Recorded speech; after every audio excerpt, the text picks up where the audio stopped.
नमस्कार दोस्तों, स्वागत है आपका यूट्यूब चैनल एबी टेक में। दोस्तों आज है 22 मई और आज की प्रमुख खबरें जान लेते हैं जो आज के प्रमुख समाचार पत्रों पर छाई हुई हैं और आप लोगों के लिए इम्पोर्टेंट हैं। सबसे पहले बात करेंगे हम लोग एलटी ग्रेड भर्ती के बारे में। दोस्तों एलटी ग्रेड भर्ती के तहत जो 13 विषयों के चयनित थे उन सभी अभ्यर्थियों की नियुक्ति का रास्ता साफ हो गया है। ठीक है, 13 विषयों में से सभी विषयों की फाइलें शिक्षा निदेशालय को भेज दी गई हैं। ठीक है, अब सूचना कल मिली थी कि संयोजक जो विक्की खान है एलटी ग्रेड का, उनका दावा है कि अब लोक सेवा आयोग ने संस्कृत महिला एवं पुरुष की फाइलें भी लोक सेवा शिक्षा निदेशालय को भेज दी हैं। ठीक है, इस तरीके से जो ज्वाइनिंग वाला मैटर था अब लोक सेवा आयोग से ख़त्म हो गया है। अब ये पूरी जिम्मेदारी निदेशालय की है। निदेशालय ही आप लोगों को कॉलेज अलॉटमेंट करेगा। ठीक है, तो 13 विषयों का मामला लोक सेवा आयोग से कंप्लीट हो चुका है। अब कोई मतलब नहीं लोक सेवा आयोग से, अब काम है शिक्षा निदेशालय का। वहीं पर जो 2 विषय हैं हिंदी और सामाजिक विज्ञान, इनका रिजल्ट भी आने की जल्द ही उम्मीद है। ठीक है, विक्की खान का कहना है कि रिजल्ट जल्द आ सकता है। अगली अपडेट की बात कर लेते हैं तो यूपी टीजीटी पीजीटी भर्ती 2016 को लेकर के अपडेट है। यूपी टीजीटी 2016 होम साइंस गृह विज्ञान का रिजल्ट कल जारी कर दिया गया है। फाइनल रिजल्ट है, आप लोग इसका रिजल्ट डिस्क्रिप्शन बॉक्स में लिंक दिया गया है या फिर गूगल पर डाल दीजिए governmentjobcenter.com, वहाँ पर वेबसाइट ओपन हो जाएगी और रिजल्ट के सेक्शन में सबसे टॉप में फर्स्ट और सेकेंड लिंक है, वहाँ से जा कर के चेक कर सकते हैं। ठीक है, इसमें बता दें बालक व बालिका वर्ग के 287 अभ्यर्थी सफल घोषित किए गए हैं जो कुल भर्ती के हिसाब से हैं, मतलब जितने पद हैं उस हिसाब से सिलेक्ट हुए हैं। इसमें कुछ ऐसे अभ्यर्थी हैं जिनका नाम अवशेष पैनल में भी है। ठीक है, तो अवशेष पैनल के लिए ये नियम शर्तें होती हैं कि यदि जितने चयनित हैं जिन लोगों को कॉलेज आवंटित कर दिया गया है उनमें से कुछ लोग कॉलेज नहीं ज्वाइन करेंगे तो अवशेष पैनल वाले अभ्यर्थियों के नाम 1 बाय 1 मेरिट के हिसाब से ज्वाइनिंग के लिए प्रोसीड किए जाते हैं। तो इस तरीके से आप लोग इसका रिजल्ट चेक कर लीजिए। कट ऑफ वगैरह भी जारी कर दिया गया, नंबर भी जारी कर दिए गए, सेलेक्टेड कैंडिडेट लिस्ट भी जारी कर दी गई है। ठीक है, इसको आप लोग चेक कर सकते हैं। बात करते लेते हैं उत्तर प्रदेश लोक सेवा आयोग की एक और बड़ी भर्ती के बारे में। ये भर्ती है जीआईसी प्रवक्ता की। ठीक है, जीआईसी प्रवक्ता में जितने अभ्यर्थी सफल हुए हैं उन सफल अभ्यर्थियों के सापेक्ष मेरिट से 8 गुना अभ्यर्थियों को अब आवेदन फॉर्म भरने के लिए इनवाइट किया गया है। यहाँ पर आप देख सकते हैं लिखा है कि इस भर्ती के लिए 16 जून अंतिम तिथि है। ठीक है, जो अभ्यर्थी लिखित परीक्षा में पास हुए हैं और स्क्रीनिंग परीक्षा में मिले अंकों के आधार पर 8 गुना अभ्यर्थियों की मेरिट बनाई जाती है, उनको स्क्रीनिंग के लिए बुलाया गया है। इसकी लिस्ट आप लोग वेबसाइट पर आज से देख पाएंगे। ठीक है, और 16 जून इसकी अंतिम तारीख है।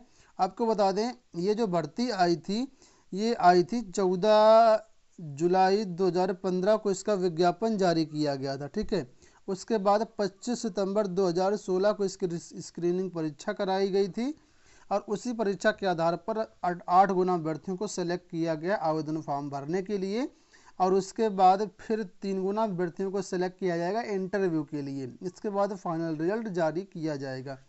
तो 12 विषय कौन कौन से थे? 12 विषय हिंदी, अंग्रेजी, उर्दू, गणित, जीव विज्ञान, भौतिक विज्ञान, रसायन विज्ञान, इतिहास, नागरिक शास्त्र, भूगोल, समाजशास्त्र, अर्थशास्त्र कि इस तरह से 58 पदों के लिए जो है ये आवेदन फॉर्म आमंत्रित किए गए। तो लोक सेवा आयोग की वेबसाइट पर आप लोग जाकर के आज से आवेदन कर दे सकते हैं।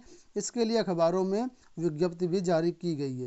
ये लोक सेवा आयोग की विज्ञप्ति है जो आज के प्रमुख समाचार पत्रों पे आप लोगों को मिल जाएगी। यहाँ पर सारी सूचनाएं वही लिखी हैं। ठीक है, तो आपको डॉक्यूमेंट्स अपलोड करना है, जो काम आपका है वो वेबसाइट पर जा करके आप लोग कर सकते हैं आज से। ठीक है, बात करते हैं 69,000 शिक्षक भर्ती की। दोस्तों 69,000 शिक्षक भर्ती में सुप्रीम कोर्ट ने सरकार से पूछा है कि मेरिट के नाम पर क्यों बदल दिए गए नियम।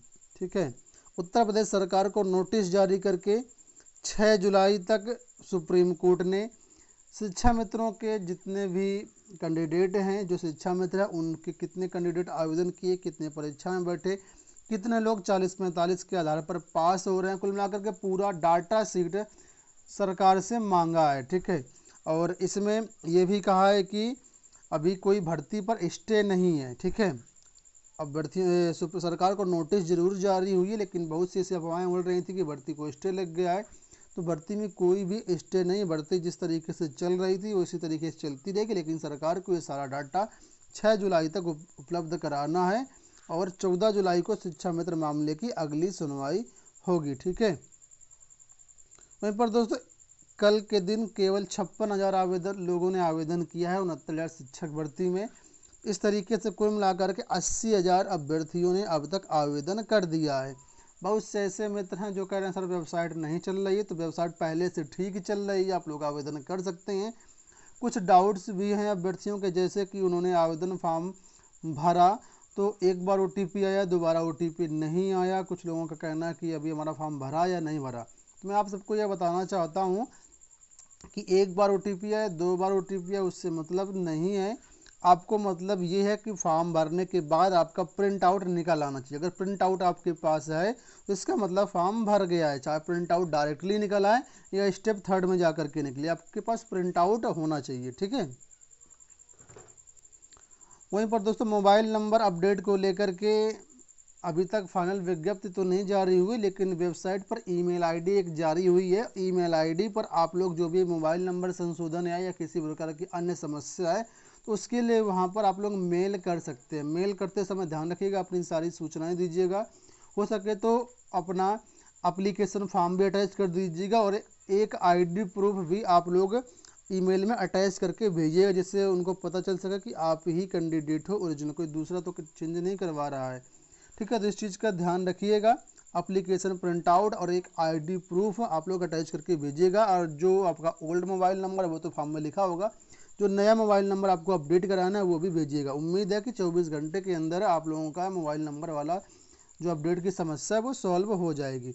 वहीं पर दोस्तों जो भी नियुक्तियां हो रही हैं वो कानूनी पचड़े में फंसती हुई नज़र आ रही हैं। बात ये है दोस्तों कि 69,000 शिक्षक भर्ती से शुरू से ही विवादों में रही है। अब 2 विवाद और बड़े गहराए हुए हैं। पहला विवाद तो ये है कि जितने भी जनरल के कैंडिडेट हैं वो सब EWS आरक्षण की मांग कर रहे हैं और ये अभ्यर्थी अर्जेंसी भी फाइल कर दिया। अर्जेंसी कन्फर्म होने के बाद, एक्सेप्ट होने के बाद जल्द ही याचिका दाखिल करेंगे जनरल EWS के अभ्यर्थी। अगर जनरल EWS के अभ्यर्थी याचिका दाखिल करेंगे तो ये भी मामला कोर्ट में जाएगा और इस पर भी बहस होगी। वहीं पर दोस्तों सुप्रीम विवादित आंसर की को लेकर के ऑलरेडी बहुत सारी याचिकाएं लग गई हैं प्रयागराज बेंच में, लखनऊ बेंच में। आज 22 मई है, आज लखनऊ बेंच में फिर से आंसर की मामले की सुनवाई है। जैसा कुछ अपडेट मिलेगा आप लोगों को आने वाले वीडियोस में देंगे। सुप्रीम कोर्ट में कट ऑफ का केस लगा है तो वहाँ भी विवाद है। तो इस तरीके से बहुत सारी इसमें कानूनी पछड़े फंसते हुए नज़र आ रहे हैं। वहीं पर बात करते हैं NIOS से जिन्होंने DLED किया। तो NIOS जो लोग DLED किए 18 महीने का कोर्स, अब उनको कोई भी शिक्षक बनने से नहीं रोक सकता है, ठीक है। अब ये शिक्षक भर्ती के लिए एलिजिबल हो गए हैं। और ऐसे ही मामला था UPTT 2019 में शामिल होने वालों का, जिन्होंने UPTT 2019 में शामिल किया था, लेकिन आर्ता उस समय विवादित थी, इस वजह से इनकी कॉपियों का मूल्यांकन नहीं करवाया गया था, ठीक है। लेकिन अब आने वाले टाइम पर कोई भी दिक्कत नहीं है, ये लोग आराम से शिक्षक बन पाएंगे।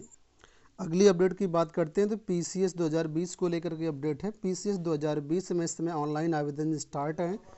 अगर आपने अभी तक आवेदन नहीं किया है तो कर सकते हैं। 2 जून तक फीस जमा कर सकते हैं, 4 जून तक फाइनल सबमिट कर सकते हैं। डिस्क्रिप्शन में लिंक है, जा करके आवेदन कर सकते हैं।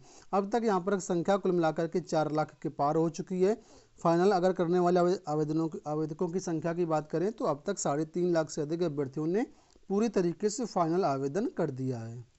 अगली अपडेट की बात कर लेते हैं तो दोस्तों यहाँ पर BSA के पदों पर भर्ती को लेकर के अपडेट है कि BSA के जो पद है उन पर शासन कोई भी जानकारी उपलब्ध नहीं करा रहा है। यहाँ पर एक प्रतियोगी हैं अवनीश पांडे, उनका कहना है कि हमने 2018 मई में BSA के रिक्त पदों की जानकारी लेने के लिए RTI डाली, कोई भी अब तक उसका जवाब नहीं आया। इसके बाद दोबारा RTI डाली, उसके बाद राज्य से सूचना मांगी RTI के तहत, लेकिन अब तक कोई भी जानकारी नहीं मिली है।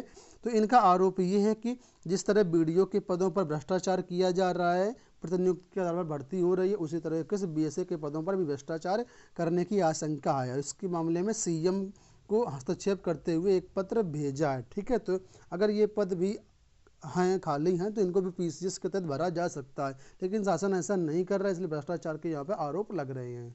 अगली अपडेट की बात कर लेते हैं। तो गाँवों में नियुक्त होंगी बैंकिंग करेस्पॉन्डेंट सखी।